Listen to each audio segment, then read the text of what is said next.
તો હર હર મહાદેવ, કેમ છો બધા મજામાં? આજે આપણે જવાનું છે બોલેરામાં. વાગી ગયા છે સવારના 6:30 અને પછી આપણે નીકળી ગયા બોલેરો લઈને દૂધ ભરવા માટે.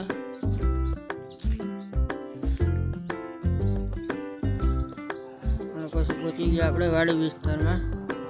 જોઈ લો કેમ છે માંડવી. અમારે અહીં તો માંડવી ઉપાડવાનું ચાલુ છે. કોમેન્ટ કરી જણાવજો તમારે શું છે. માંડવીની સિઝન હોય એટલે આપણે માંડવી ઉપાડવાનું ચાલુ થઈ ગયું. અને પછી આપણે હાંકી લીધી ગાડી.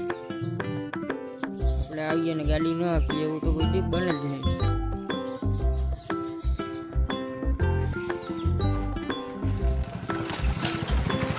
આ છે સવારનો વ્યૂ. એક બાજુ સૂરજ ઉગતો હોય અને એક બાજુ લીલાછમ ખેતર. મને તો મારા મામાનું ઘર યાદ આવી ગયું. બહુ વેકેશનમાં ગયો. કોણ વેકેશન કરવા જતું કોમેન્ટ કરીને જણાવજો. જોઈ લો કેમ છે. અને વિડીયો સારો લાગ્યો હોય તો લાઈક શેર સબસ્ક્રાઈબ કરો.